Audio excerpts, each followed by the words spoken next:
जैसे जैसे लोकसभा चुनाव 2024 का समय पास आ रहा है, राजनीतिक उठापटक बढ़ती ही जा रही है। सियासी दल चुनाव जीतने के लिए एक पर एक हथकंडे अपना रहे हैं और इन सब में सबसे इंटरेस्टिंग चीज़ देखने को मिलती है वो है राजनीतिक दलों में अभियान के दौरान यूज़ किए गए स्लोगन। शायद आपको याद हो 2020 में हुए बिहार असेंबली इलेक्शन में एक नारा खूब वायरल हुआ था, वो था बिहार में बहार हो नीतीश कुमार हो। इसी तरह बीजेपी का स्लोगन अब की बार मोदी सरकार।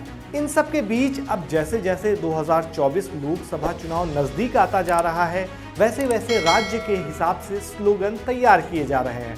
उसी कड़ी में एक स्लोगन काफ़ी वायरल हो रहा है, न दूरी है न खाई है, मोदी हमारा भाई है, साथ ही शुक्रिया मोदी भाईजान।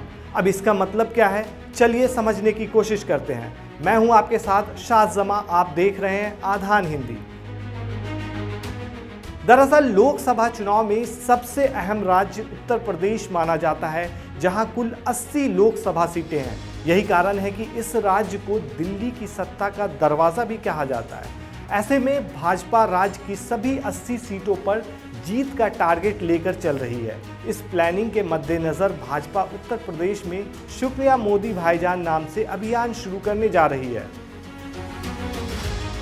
न दूरी है न खाई है, मोदी हमारा भाई है, भाजपा द्वारा शुरू किए जाने वाले शुक्रिया मोदी भाईजान अभियान की टैग लाइन रखी गई है।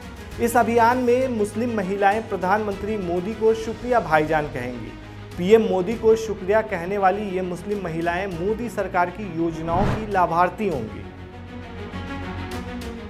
बता दें कि भाजपा अपने इस शुक्रिया मोदी भाईजान अभियान को 12 जनवरी 2024 से शुरू करने जा रही है। बताया जा रहा है कि प्रदेश में करीब 1.5 करोड़ मुस्लिम महिलाओं को केंद्र सरकार की योजनाओं का फायदा मिला है।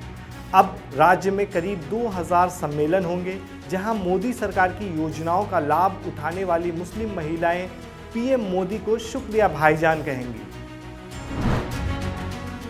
वहीं सम्मेलन के दौरान मुस्लिम महिलाओं को केंद्र की मोदी सरकार की योजनाओं के बारे में बताया जाएगा। मुस्लिम महिलाओं को पीएम आवास योजना, आयुष्मान योजना, उज्ज्वला योजना, मुस्लिम बच्चों को स्कॉलरशिप जैसी योजनाओं की जानकारी दी जाएगी। बताया जाता है कि यूपी के करीब 3 करोड़ मुसलमानों को केंद्र सरकार की योजनाओं का लाभ मिला है। 3 करोड़ मुसलमानों में करीब 1.5 करोड़ मुस्लिम महिलाओं को फायदा हुआ है। माना जा रहा है कि बीजेपी की कोशिश इन्हीं मुस्लिम महिला लाभार्थी के जरिए दूसरी मुस्लिम महिलाओं के वोट पाने पर है। दरअसल देखा जाए तो ये बीजेपी की कामयाब ट्रिक मानी जा रही है।